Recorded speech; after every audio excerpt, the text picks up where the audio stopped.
میرے محترم دوستو، نبی کریم صلی اللہ علیہ وآلہ وسلم کی ایک حدیث مبارکہ میں نے پڑھی ہے۔ نبی کریم صلی اللہ علیہ وسلم نے ارشاد فرمایا، اربع اذا کن فیک فلا علیک ما فاتک من الدنیا۔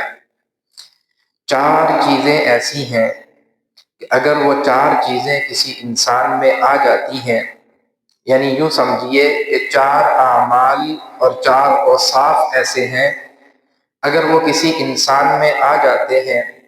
تو کیا فرمایا، ما فاتک من الدنیا، یہ چار اعمال اور چار اوصاف کا آ جانا دنیا و ما فیہا سے بہتر ہے۔ نبی کریم صلی اللہ علیہ وسلم کیا فرما رہے ہیں کہ یعنی جس کو چار اوصاف مل گئے، چار چیزیں، چار اعمال جس انسان کے اندر آ گئے تو گویا دنیا میں سب کچھ اس انسان کو مل گیا۔ وہ چار چیزیں کون سی ہیں؟ نمبر ایک، حفظ امانت۔ نبی کریم صلی اللہ علیہ وسلم نے فرمایا ان میں سے پہلی چیز حفظ امانت، امانت کی حفاظت، وصدق حدیث، اور بات کی سچائی۔ نمبر تین، نبی کریم صلی اللہ علیہ وسلم نے فرمایا وحسن خلیقۃ، اخلاق کا بہتر ہونا، اخلاق کا اچھا ہونا۔ اور نمبر چار، تہمۃ فی، نبی کریم صلی اللہ علیہ وسلم نے فرمایا عفۃ فی تہمۃ، کہ چوتھی چیز وہ ہے جو رزق حلال سے منسوب ہے، کہ رزق حلال کا انسان کو نصیب ہو جانا۔ تو یہ چار اعمال، چار اوصاف ایسے ہیں کہ جس انسان کے اندر یہ چار اوصاف اور چار اعمال آ جائیں، اللہ کے نبی کریم صلی اللہ علیہ وسلم کیا فرما رہے ہیں کہ وہ انسان ایسا ہے کہ اس نے دنیا کے اندر کوئی چیز کھوئی نہیں، اس دنیا کا سب کچھ اسے مل گیا جس کے اندر یہ چار چیزیں آ گئی۔ اب نبی کریم صلی اللہ علیہ وسلم نے پہلی چیز جو بیان فرمائی ہے، فرمایا کہ صدق، حفظ امانت، امانت کی حفاظت کرنا، یعنی جس انسان کے اندر امین ہونا پایا جائے، جس انسان کی صفت امین ہو، جس انسان کے اندر یہ صفت آ جائے کہ وہ ہر اعتبار سے امانت کی حفاظت کرنے والا بن جائے اور وہ ہر اعتبار سے جو ہے وہ امین جو ہے وہ بن جائے، تو نبی کریم صلی اللہ علیہ وسلم نے کیا فرمایا، یہ وہ شخص ہے کہ دنیا و ما فیہا کا سب کچھ اس انسان کو مل گیا، اس انسان میں آ گیا۔ اب امانت کی حفاظت کیا ہے؟ ایک دوسری حدیث میں نبی کریم صلی اللہ علیہ وسلم نے فرمایا آیت المنافق ثلاث، فرمایا منافق کی تین نشانیاں ہیں، منافق کی تین نشانیاں ہیں۔ منافق کی تین کون کون سی نشانیاں ہیں؟ فرمایا کہ اذا حدث کذب، جب وہ بات کرے گا تو جھوٹ بولے گا۔ نمبر دو،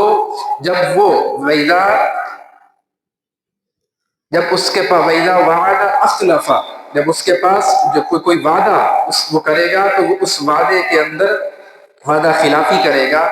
اور تیسری چیز فرمائی کہ وَإِذَا اؤْتُمِنَ خَانَ، جب اس کے پاس امانت رکھی جائے گی تو وہ اس امانت میں خیانت کرے گا۔ تو گویا نبی کریم صلی اللہ علیہ وسلم کیا فرما رہے ہیں کہ منافق کی تین نشانیاں ہیں، منافق کی تین علامات ہیں، جب بات کرے گا جھوٹ بولے گا، جب وعدہ کرے گا وعدہ خلافی کرے گا، اور جب اس کے پاس امانت رکھوائی جائے گی تو وہ اس کے اندر خیانت کرے گا۔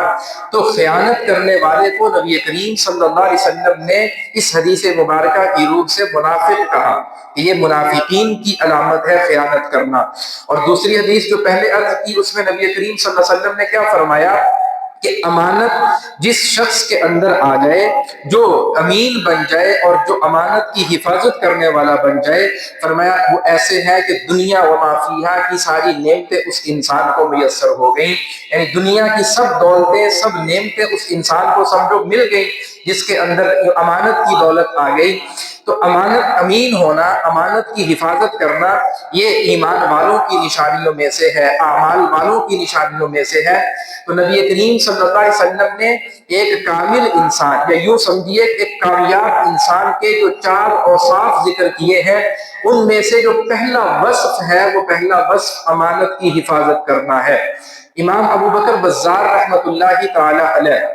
بہت بڑے اللہ کے ولی گزرے ہیں، اللہ کے بزرگ گزرے ہیں، نیک اور انتہائی پاک باز۔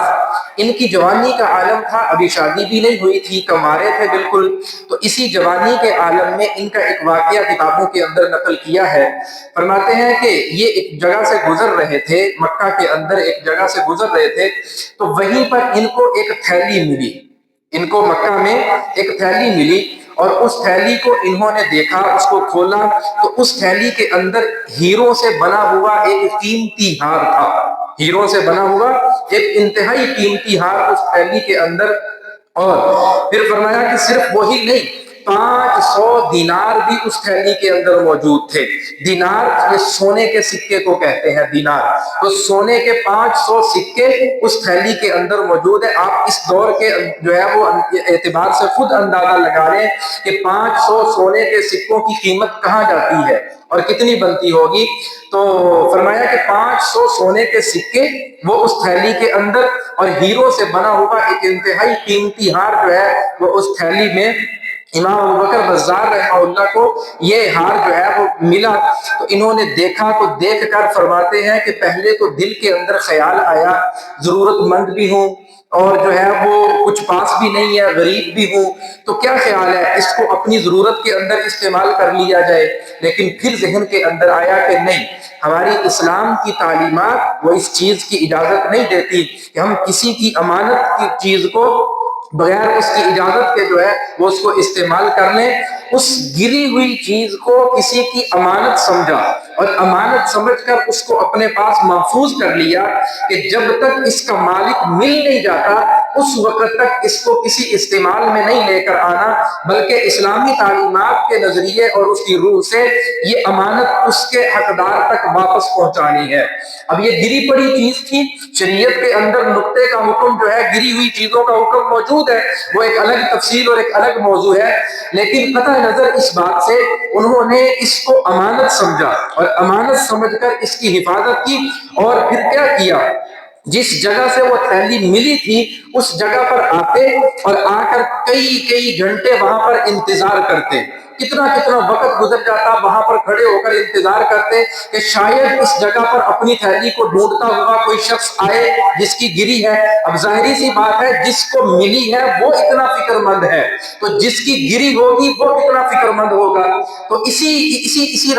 نظریے سے وہ وہاں پر آ کر کھڑے ہو جاتے اور کھڑے ہو کر اس کا انتظار کرتے کہ جس کی یہ تھیلی ہے وہ یہاں پر تلاش کرتا کرتا ضرور آئے گا۔ تو ایک دن ایک بوڑھا شخص، سفید ریش، انتہائی بوڑھا شخص ہے، اور وہ وہاں پر جو ہے وہ آیا اور ادھر ادھر دیکھنے لگا۔ تو دیکھتے ہوئے اب امام ابو بکر بزار رحمہ اللہ کی نظر پڑی اس بزرگ شخص پر، تو دیکھا کہ یہ کچھ تلاش کر رہا ہے، کبھی ادھر دیکھتا ہے، کبھی ادھر دیکھتا ہے، کبھی کوئی چیز اٹھا رہا ہے جیسے انسان کوئی چیز تلاش کر رہا ہو۔ امام ابو بکر سمجھ گئے کہ یہ بندہ کوئی چیز تلاش کر رہا ہے، فوراً گئے اس کے پاس اور کہنے لگے کہ بزرگ، اے بابا جی کیا تلاش کر رہے ہو؟ تو اس بزرگ نے فرمایا میری ایک انتہائی قیمتی تھیلی تھی، وہ یہاں پر گر گئی تھی، میں اس کی تلاش میں آیا ہوں، اگر کسی کے پاس مل جائے تو وہ قیمتی، انتہائی قیمتی تھی۔ امام ابو بکر سمجھ گئے، لیکن تصدیق کے لیے پوچھا کہ آپ اس تھیلی کا حلیہ بتائیے، اس تھیلی کے اندر کیا تھا وہ بتائیے، اس کی نشانیاں بتائیے، تاکہ میں اطمینان کے ساتھ وہ تھیلی آپ کے سپرد کر سکوں۔ تو وہ بزرگ جو تھے وہ بابا جی، انہوں نے بتایا کہ فلاں رنگ کی تھیلی ہے، اس کے اندر فلاں رنگ کی ڈوری لگی ہوئی ہے، اس کے اندر 500 دینار ہے، اس کے اندر ایک قیمتی ہیروں سے بنا ہوا ہار بھی موجود ہے۔ جب یہ ساری نشانیاں بتائیں، امام ابو بکر بزار سمجھ گئے کہ یہ تھیلی اسی بزرگ کی ہے۔ اپنی جیب سے وہ تھیلی نکالی اور نکال کر جو ہے اس بزرگ، اس بابا جی کے حوالے کر دی اور کہا کہ یہ آپ ہی کی تھیلی ہے، آپ لے جائیے۔ وہ شخص، وہ بابا جی اس سے اتنا متاثر ہوا کہ یہ نوجوانی کی زندگی ایسی ہوتی ہے کہ اس کے اندر جو ہے وہ جو شرور و فکر ہوتے وہ انتہائی غلبے پر ہوتے ہیں۔ انسان کو انسان نہیں سمجھتا، نیکی کو نیکی نہیں سمجھتا، اور پھر نوجوان کے ہاتھ میں اتنی دولت آ جاتی تو نوجوان کو کہتا ہے کہ لو جی دولت مل گئی ہے، اب میں اپنا کیریئر بناؤں گا، اب میں اپنی زندگی بناؤں گا، اب جو ہے وہ میرا مستقبل جو ہے وہ بہتر ہو جائے گا۔ لیکن امام ابو بکر رحمہ اللہ نیک ماں کے نیک فرزند تھے، ماں کی گود سے جو تربیت ملی تھی وہ نیکی کی ملی تھی اور وہ امانت کی حفاظت کی ملی تھی۔ یہی وجہ تھی کہ وہ بالکل محفوظ طریقے سے وہ تھیلی اس کے مالک تک پہنچا دی۔ جب وہ تھیلی اس بابا جی کے سپرد کر دی تو کتابوں میں لکھا ہے کہ اس بابا جی نے کچھ انعام دینا چاہا، اس امام ابو بکر کو کچھ انعام دینا چاہا کہ بھئی یہ میری طرف سے میرے دل کی رضا سے یہ انعام ہے آپ کے لیے، آپ نے میرے قیمتی سامان کی حفاظت کی ہے، تو لہذا میں یہ انعام جو ہے وہ آپ کو دیتا ہوں، تو آپ جو ہے وہ اس انعام کو لے لیجئے۔ امام ابو بکر بزار رحمہ اللہ نے انعام لینے سے انکار کر دیا، کہا کہ یہ حفاظت میں نے کسی انعام کی لالچ میں نہیں کی، بلکہ یہ تو میں نے اپنا دینی اور اسلامی فریضہ سمجھ کر اس امانت کی حفاظت کی ہے اور یہ میں نے آپ کے سپرد کر دی ہے۔ اب امام ابو بکر اپنے گھر اور وہ بابا جی اپنے گھر، نہ اس بابا جی کو پتا ہے کہ یہ نوجوان کہاں کا ہے، کہاں سے آیا ہے اور کس جگہ کا رہنے والا ہے، نہ اس نوجوان امام ابو بکر بزار رحمہ اللہ کو پتا ہے کہ یہ بابا جی کہاں سے آئے، کہاں جانا ہے، کہاں جانا نہیں ہے۔ تو کسی کو، دونوں کو ایک دوسرے کے بارے میں کوئی پتہ نہیں، کوئی تعارف نہیں، نہ پوچھا نہ کوئی تعارف ہوا۔ وہ تھیلی اس کے حوالے کی، وہ اپنے گھر چلے گئے، یہ اپنے گھر چلے گئے۔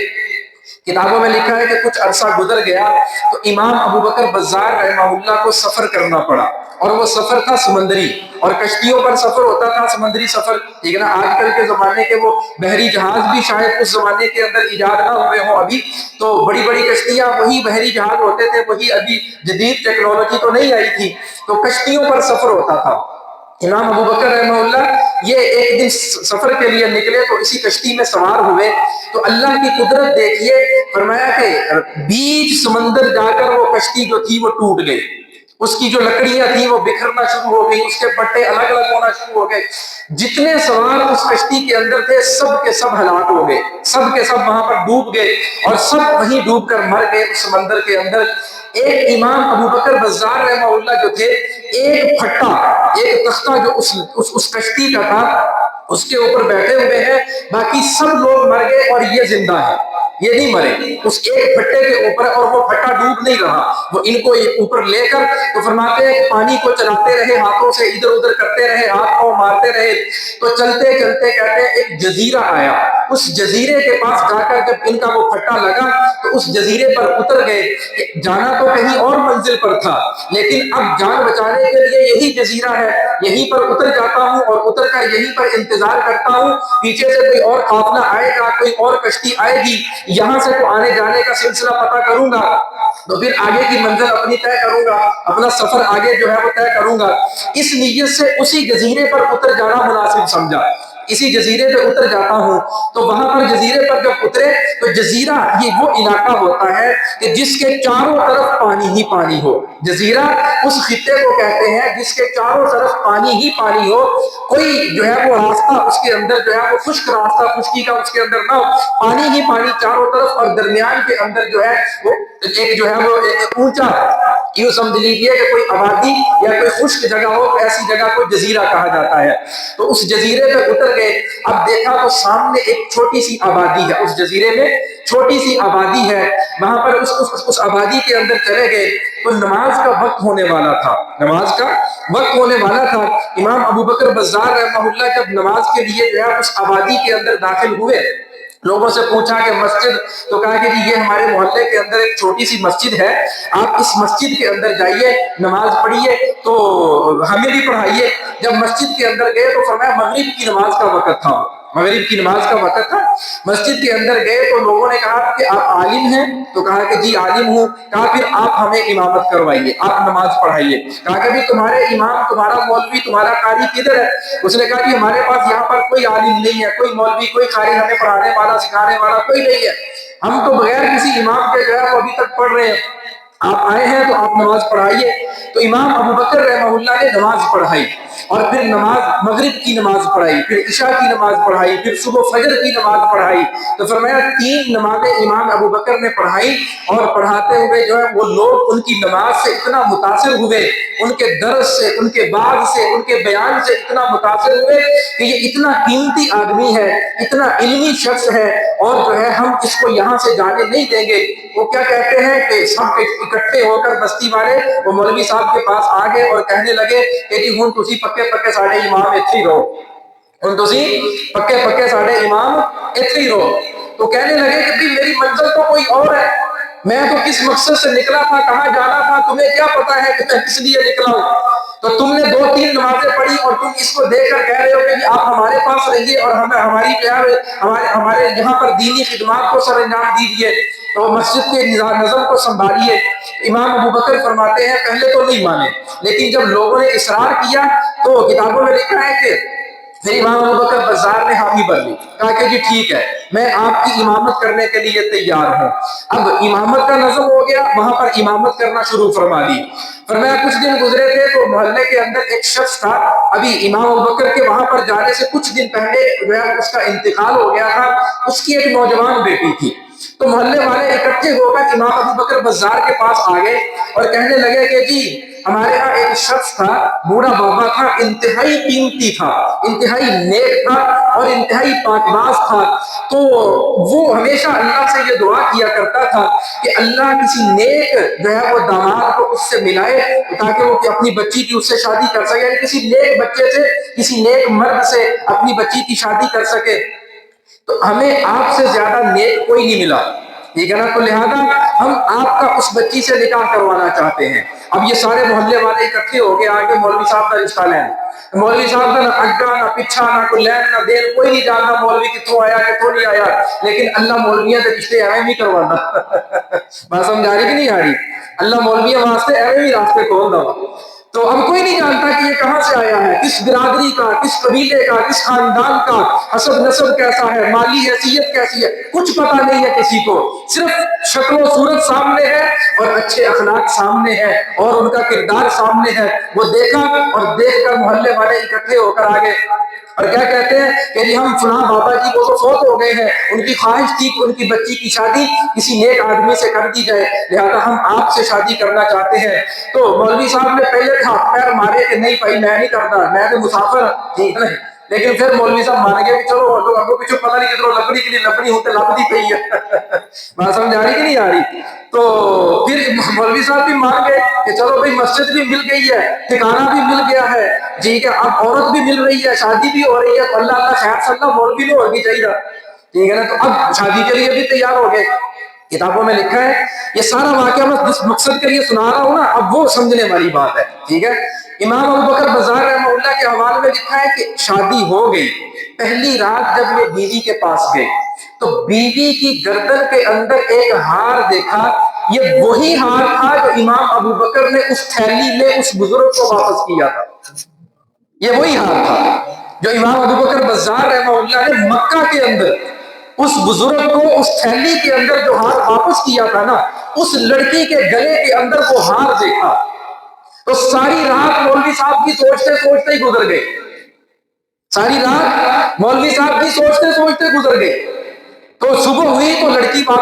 والوں نے احوال معلوم کیے، یہ لڑکی کی سہیلیوں کی عادت ہوتی ہے لڑکی سے احوال معلوم کرنے کی، تو جب احوال معلوم کیے تو لڑکی نے کہا کہ اس نے تو میری طرف دیکھا بھی نہیں آپ اٹھا کر، وہ تو پتہ نہیں ساری رات کن سوچوں کے اندر گم رہے بزرگ۔ تو کہنے جب اس بزرگ کے پاس امام ابو بکر بزار رحمہ اللہ کے پاس لوگ آئے کہ جی آپ کا نکاح ہوا، آپ پہلی رات اپنی بیوی کے پاس گئے ہیں، تو آپ کی کوئی توجہ ہی اس طرف جو ہے وہ نہیں گئی اور آپ کہاں گم رہے ساری رات؟ تو امام ابو بکر بزار رحمہ اللہ فرمانے لگے، کہتے ہیں کہ اس لڑکی کے گلے کے اندر میں نے ایک ہار دیکھا، اور یہ وہ ہار تھا جو مکہ کے اندر میں نے ایک بوڑھے شخص کو واپس کیا تھا، جو مکہ کے اندر میں نے ایک بوڑھے شخص کو واپس کیا تھا، اس کی تھیلی گر گئی تھی، اور وہ پورا واقعہ بیان کر دیا کہ اس کی تھیلی مکہ میں گر گئی تھی، میں نے اس کو اس کی تھیلی واپس کر دی اٹھا کر، اٹھانے کے بعد اس نے مجھے انعام دینا چاہا تو میں نے انعام سے بھی جو ہے وہ انکار کر دیا، تو یہ ہار تو اس تھیلی کے اندر تھا، یہ اس لڑکی کے اس گلے کے اندر یہاں پر اس جزیرے کے اندر کیسے پہنچا؟ مکہ کہاں ہے اور یہ کہاں جزیرہ، اور یہ یہاں تک جو ہے وہ کیسے پہنچا اس لڑکی کے گلے میں؟ تو پھر لوگوں نے ان کو بتایا، لوگ بھی سمجھ گئے، کہنے لگے کیا تم وہی نوجوان ہو کہ جس نے مکہ میں اس بزرگ کا وہ ہار واپس کیا تھا، وہ تھیلی واپس کی تھی؟ کہا ہاں میں وہی نوجوان ہوں۔ تو کہنے لگے جس دن سے تم نے اس بزرگ کو وہ تھیلی واپس کی تھی، کہتے اس دن سے لے کر موت تک ہر روز وہ شخص اللہ سے دعا کیا کرتا تھا، یا اللہ وہ نوجوان مجھے دوبارہ ملا دے تو میں اپنی بیٹی کا نکاح اس نوجوان سے کروں گا، وہ نوجوان زندگی میں مجھے دوبارہ ملا دے، میں اپنی بیٹی کا نکاح اس نوجوان سے کروں گا کہ جس نے 500 دینار تھیلی کے اندر اور ہیروں سے بنا ہوا قیمتی ہار اس تھیلی کے اندر، اور اس کے دل میں لالچ نہیں آیا، اس کے دل میں طمع نہیں آئی، اور اس نے امانت کی حفاظت کی، اور حفاظت کر کے اس نے وہ باحفاظت مجھ تک پہنچا دیا۔ فرماتے ہیں کہ وہ اپنی موت تک وہ بزرگ وہ بابا جی یہی دعا کرتے تھے کہ اے اللہ اس نوجوان کو مجھ سے دوبارہ ملا دے، میں اپنی بیٹی کا نکاح اس نوجوان سے کروں گا۔ تو فرمانے لگے ابھی چند دن پہلے اس بزرگ کا اس بابا کا انتقال ہو گیا، چند دن پہلے اس بابے کا انتقال ہو گیا۔ تو فرمایا اللہ نے اس بابے کی دعا کو قبول کر لیا، اور قبول کر کے تجھے اب اسباب دیکھیے کیسے بنے، کشتی میں بیٹھے سفر کرنے کے لیے، سفر کسی اور علاقے کا کرنا تھا، اللہ نے کشتی کو توڑا، ایک پھٹے کو بچایا، اس پھٹے پر امام ابو بکر بزار ہے، اس پھٹے کو پانی کے اوپر چلایا، چلاتے چلاتے چلاتے چلاتے وہ پھٹا اس جزیرے پر پہنچایا۔ اب یہ ساری کی ساری لڑی سے لڑی جو مل رہی تھی یہ اللہ کی حکمتوں پر مبنی تھی، اس کے پیچھے اللہ کی حکمتیں تھیں، اور اللہ نے وہ لڑی سے لڑی اور یوں اس کو ملاتے گئے، اور اس بزرگ کو اس نوجوان کو اس جزیرے تک پہنچایا، اور اس جزیرے پر پہنچ کر اللہ نے وہاں پر مسجد کا نظم بنوایا، اللہ نے وہاں پر اس لڑکی سے شادی کروائی۔ پھر وہ ہار سامنے آیا، جب وہ ہار سامنے آیا پھر اس بزرگ کی دعا سامنے آئی، جب وہ دعا سامنے آئی تو اللہ تعالیٰ نے امانت کی حفاظت کرنے پر اس کی برکت کو بھی اللہ نے دنیا والوں پر ظاہر کر دیا، اور اس بابا جی کی سچی دعاؤں کی برکت بھی اللہ نے دنیا والوں پر ظاہر کر دی۔ فرمایا کہ جب تم امانت کی حفاظت کرو اللہ یوں اسباب پیدا کرتا ہے، پھر اللہ تمہارے جان اور تمہارے مال کی بھی حفاظت کرتا ہے۔ امام ابو بکر کے دل میں وہ قیمتی مال دیکھ کر لالچ نہیں آیا، طمع نہیں آئی، بلکہ اس کو امانت سمجھا، اس کی حفاظت کی، اور حفاظت کر کے وہ اس بزرگ کو واپس کر دیا۔ اللہ نے کہا تم نے وہ امانت با حفاظت اس تک واپس کر دی ہے، اور انعام بھی وصول نہیں کیا اپنا۔ فرمایا یہی قیمتی مال ایک دن آئے گا کہ میں یہی تمہاری ملکیت میں واپس دے دوں گا۔ جب اس کی بچی سے شادی ہو گئی، اور پھر کتابوں میں لکھا ہے اس عورت سے امام ابو بکر بزار رحمہ اللہ کی 2 بیٹیاں پیدا ہوئی، امام ابو بکر بزار رحمہ اللہ کی 2 بیٹیاں پیدا ہوئی، اور فرمایا کہ وہ 2 بیٹیاں انتہائی خوبصورت اور انتہائی ننھی منھی بچیاں وہ پیدا ہوئی۔ تو ان کی پیدائش کے بعد اس عورت کا انتقال ہو گیا، اس بزرگ کی جو بیٹی تھی اس کا انتقال ہو گیا۔ اس کے انتقال کے بعد اب وہ 500 دینار اور اس بابے کی جتنی جائیداد تھی اور وہ ہیرا جو ہیروں سے بنا ہوا وہ ہار، وہ سب کا سب امام ابو بکر بزار رحمہ اللہ کی ملکیت کے اندر آ گیا۔ امانت کی حفاظت کی، اللہ نے نتیجے کے اندر وہ سارے کا سارا مال حضرت امام ابو بکر بزار رحمہ اللہ کی ملکیت کے اندر دے دیا۔ تو میں عرض یہ کر رہا تھا نبی کریم صلی اللہ علیہ وسلم نے کیا فرمایا؟ 4 چیزیں ہیں، اگر تم ان 4 چیزوں کو، ان 4 اعمال کو، ان 4 اوصاف کو اپنی زندگی کا حصہ بنا لیتے ہو تو اللہ کے نبی صلی اللہ علیہ وسلم فرمائے ما فاتک من الدنیا، تم نے دنیا کے اندر کوئی چیز گنوائی نہیں ہے، بلکہ دنیا و ما فیہا سب کچھ تمہارے قدموں میں آ گیا۔ 4 اعمال اپنے اندر پیدا کر لو، دنیا و ما فیہا کی سب دولتیں تمہارے قدموں پہ اللہ قربان کر دے گا۔ وہ 4 چیز کون سی ہیں؟ پہلی چیز حفظ امانت، امانت کی حفاظت کرنا سیکھ لے، کبھی کسی کی امانت کے اندر خیانت نہ کریں، جو بھی امانت آپ کے پاس رکھوائی جائے اس کی حفاظت کریں، وہ مالی امانت ہو تب بھی اس کی حفاظت کریں، اور وہ اخلاقی امانت ہو تب بھی اس کی حفاظت کریں۔ ہم امانت کیا کہتے ہیں؟ کسی نے کوئی چیز رکھوا دی، کسی نے کوئی پیسہ، کوئی مال، کوئی دولت کوئی رکھوا دیا، ہم یہ سمجھتے ہیں کہ امانت صرف یہ ہے. نہیں، امانت یہ نہیں ہے. کسی نے آپ تک کوئی بات پہنچا دی، یہ بات بھی اس کی آپ کے پاس امانت ہے. کسی نے کوئی بات آپ کو بتائی، اس کو آگے نہیں بات بیان کرنا، یہ صرف آپ کی ذات تک ہے، یہ بات بھی آپ کے پاس امانت ہے. کسی کا راز آپ تک پہنچا، وہ راز بھی آپ کے پاس امانت ہے. تو ہر اعتبار سے ہم جو ہے وہ امانت کی حفاظت کرنے والے بن جائیں. دوسری چیز نبی کریم صلی اللہ علیہ وسلم نے فرمائی، اب تفصیل کا وقت نہیں ہے، میں صرف عرض کر دیتا ہوں، وہ صدق حدیث. اللہ کے نبی صلی اللہ علیہ وسلم نے فرمایا سچائی، اپنی باتوں کے اندر سچائی لے آؤ، سچ بولنے والے بن جاؤ، ہمیشہ سچ کا دامن نہ چھوڑو، سچ کے دامن کو مضبوطی سے پکڑ لو. بڑی سے بڑی آفت بھی آ جائے، بڑی سے بڑی مصیبت بھی آ جائے، بڑی سے بڑی آزمائش بھی آ جائے، سچ بولو. چاہے دنیا کا نقصان اٹھانا پڑ جائے، چاہے دنیا میں خسارہ اٹھانا پڑ جائے، لیکن سچ والا کبھی خسارے میں رہتا نہیں. سچ والا کبھی خسارے میں رہتا نہیں ہے. اس پر بے شمار واقعات ذہن میں تھے لیکن ابھی وقت نہیں ہے. تیسری چیز نبی کریم صلی اللہ علیہ وسلم نے کیا عرض کی؟ فرمایا کہ تیسری چیز یہ ہے کہ تم لوگ جو ہے وہ اپنے اخلاق کو بہتر کر لو. وحسن خلیقۃ، اپنے اخلاق کو اچھا کر لو. تیسری چیز اپنے اخلاق کو اچھا کر لو. اور چوتھی چیز نبی کریم صلی اللہ علیہ وسلم نے فرمایا کہ تم اپنے رزق کو پاکیزہ کر لو، اپنے رزق کو حلال کر لو، حرام کو اپنی زندگی سے نکال دو.